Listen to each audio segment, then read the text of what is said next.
Hello there everybody, how you doing? Wee Paddy from across the shuck. And I'm back with a traditional video again. And you're getting more of them on my channel, and I make no apologies again for it. Look, I sold a few knives again. I'm getting good at doing this.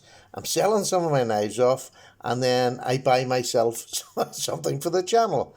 But it's not just something for the channel. When I do that, it's something for me. This is my collection knives. These are not ones that I'm going to sell again. Well, not do it. Probably not is the question to that. This is a lovely old American company. This is Schatt and Morgan, and it's gone through different periods of different owners, and it was overtaken, let go, and during this time their standards went up and down. But I found this in a UK company. We don't get that many companies over here. There's very few that do the likes of GEC, Schatt and Morgan, Queen. But this company has a couple of Schatt and Morgan, and they have a couple of Queen ones that I quite fancy. So that might be the next one in my line. And look, you can see these are all different makes here. There's all different makes of traditional pocket knives, from GEC to Case to Rough Rider to Boker to JG Russell. This is a German one. This is, oh gosh, what's this one? Otter Messer, and this is just a British. They're given away in the military, basically knife. It's just a single bladed Rogers of Sheffield. I love this little thing. Oil the joints. So I mean that's this is just examples that I'm giving of what I got, and these are all single bladed knives, as is this. And what is this? This is the Executive Jack Whiskey Bone. And it's an exclusive limited production. I'm not sure when it was made. I'll hopefully find out something before I do the full review. This is just to let you see what this knife is. And I keep trying to get different brands, because that's the excitement, is getting the different brands. And especially the old American brands, because they seem to make the better knives. Now, as I say, with these, their attention to detail and their sometimes build quality was a bit suspect during bad times. So I don't know when this one was born. I'll show you the box. There we go. 99 EJ S&M. Now I don't know whether that was, it says number 99. I don't know whether that was the year. And what else has it got on it? And that QN, I think that might be Queen made. Again, not 100% sure. Hopefully somebody will let me know a little bit more about those. If you can, I would really appreciate it. So what did I get? Whiskey Bone is one that I don't have. And look at that baby. Oh, beautiful, beautiful, beautiful bolsters. Pinched and lined bolsters. That beautiful, what is that? That shield, it's like a, I don't know. I can't think of the name, what it's called. To me, it's like a coffiny shaped type shield. It's just lovely though. But look at that jig. How realistic looking is that? That doesn't look like the modern jig that's just put through a machine. That is absolutely gorgeous. Brass pins, nickel silver bolsters, and again you can see that little pinch in the top. It's just like somebody's pinched them. And I would say this is a cigar, an equal end cigar. I am not up on my traditionals, but to me it would be an equal end cigar. Look at the back. There is not a gap or a line. It is beautiful. Really, really lovely all the way around. And cut off the terminus there is lovely. The blade centering it's as near to perfect as you're going to get really in a pocket knife. And maybe you can tell by the shape of this what shape it is. Let's see if you were right. Look at this. Now, as you all know, this is my favourite shape, the Wharncliffe blade. And there we have on it, oh, let me just get this. The Schatt & Morgan Executive Jack. Titusville, PA. Always nice to get something from there, because that's your sort of Sheffield, isn't it? DFC, USA. It's ATS 34. Now, ATS 34 stainless. I believe that is something like 154 cm. I believe that. I'm not 100% sure, but that's what I believe it's like. Now, when it came, the grind was a bit unequal, so I spent a nice bit of time freehanding the grind a little bit straighter, and it's like a little razor now, which is lovely. But I love the Wharncliffe shape. Look, I've just had this little case one, and this is like the daddy of that. Let me see. God, but not getting very good. There we go. Isn't that just beautiful? Mommy and daddy. So that is one of the Wharncliffe is one of my favourite blade shapes. In all knives, never mind traditional knives. There we go. I just think that looks beautiful. So rich. I love this swedge at the top. Isn't that just added beauty? Nice big fingernail. But that there is beautiful. The jig bone and this really warm, rich brown colour on the knife. And look at the back. Look how well they've been matched.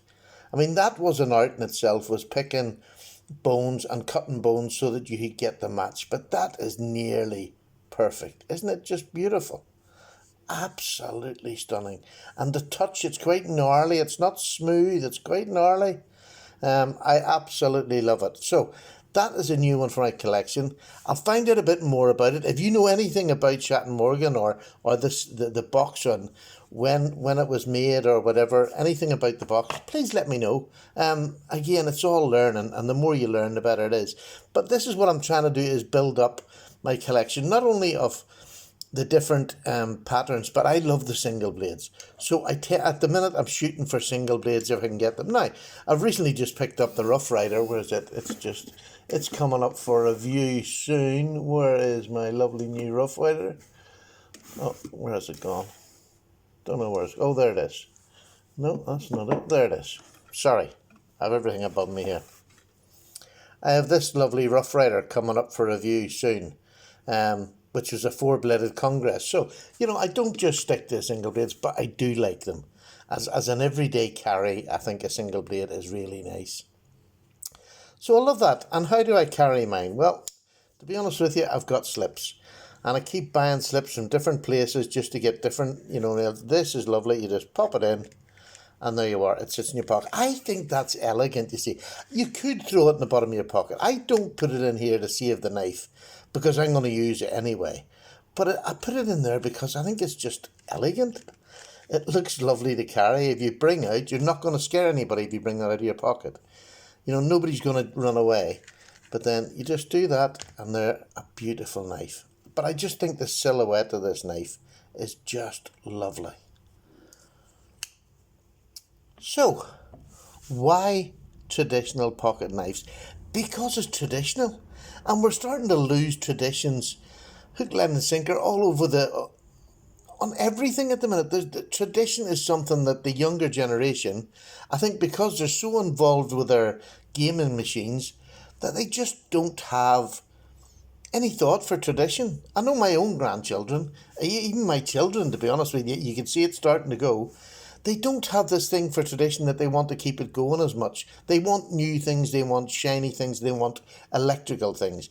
Things like this is not on their radar, or not on most of their radars of the kids that I know, and especially over in this country. So tradition to me is when my kids come down or my grandkids come down, and you've seen a few of them, I pick these out and they love all the different types. They love to see all the different types. They love to see me opening them, closing them. It's not complicated, but hopefully it'll get one of them interested in this tradition. There's many other traditions out there. I'm sure it's the same with guns, with the older style guns. Everybody wants this new shiny great thing. I'm just not one of them people. If I've got a fishing rod, I'd rather have an old fishing rod. I don't necessarily need this new one that you can't snap and you can't do it, it does anything. It's the same with the knives. That tradition, I don't want to see this tradition. And it is sort of dying. Do you know what I mean? It is dying. Because a lot of the companies like Case they're hit and miss at the minute. Do you know what I mean? GEC are ruling the roost at the minute with their build quality and their... but there isn't many other ones. There isn't many other ones. Rough Rider are just amazing. They, at the minute, I just think, best bang for your buck. Look at that there. What a beautiful knife. And that's probably under $15 in the States. Under $15. Under £20 here. Just a beautiful knife. Red liners. I mean, this is under $20. It's 440A steel. So what? It's a little pocket knife. It sharpens really, really quickly. It'll last you a good enough time. As long as you're not going to go, to a building site expected to work all day.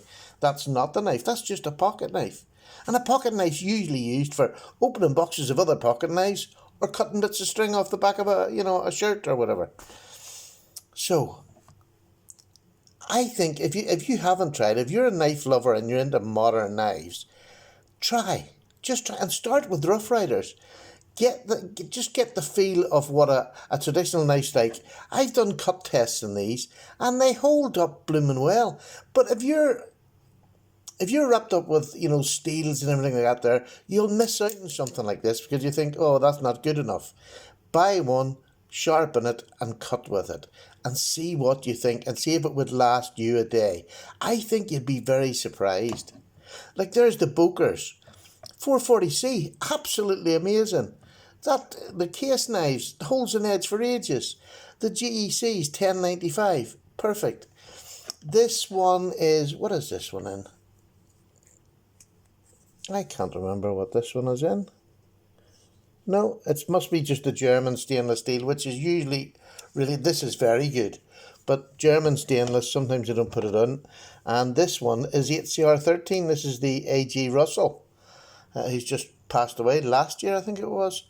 But I mean, this is his sodbuster pattern. It's just a great knife. And this is just beautiful. That steel I'm going to do more inquiries. It's the ATS 34 stainless. I should have done it before, but I didn't. I was too excited to get the knife. There we go. Schatt. Isn't that a lovely way to put your name on a blade? It really is. And I have this absolutely razor sharp now, so it is going to get plenty of use, and then I shall come back to you and let you know what I think of it and what I'm going to get next. I believe Queen is next. So if you're out there, especially if you're in the UK and you have old traditional knives, and it doesn't matter if it's some of the brands that I've got, if they're single bladed particularly, and you want to pass them on, sell them, hit me up. I'm on Instagram, private message me. I'll probably not say no. But it's where, if you're not using them and you want to get rid of them, especially in the UK, because once you throw in the postage to the States, it becomes very expensive. But there we go. Try traditionals. Start with even a Rough Rider. You can get them from Heine Haynes. I got this knife from a company that I haven't used all that much, but I'm pleased. I spoke to the owner. Well, I think it was the owner. I can't even remember his name now, to be honest. That's how bad I am. But I spoke to him and asked him would he check the knife for me because Schatt had got some bad rep. So he had checked the blade. There's not much movement, a little bit, not much. No up and down movement. It is just, well, as it sits there, there's none. It's solid. But really, really nice. He had checked it out for me. And I think a lot of the times are rough, with traditional knives, you're not going to get that, what way do you put it? More expensive high-end knives that we're used to buying in our modern ones. Sometimes you do come a bit rough and ragged. I spent about an hour footering with my stones to get the grind better on this. But I enjoyed doing that. And now it's, now it's like a razor. Now it is just like a razor. And when you get a knife that's as good as this, it's just a lovely knife to cut with. But I spent and enjoyed the time doing it, looking after it. And to be honest with you, with all my traditionals now, I sharpen by hand. I don't use the machines to put, edges on them. I just sharpen by hand because that's what I like. That's what I enjoy doing. And it makes that tradition of hand sharpening, keeps that going.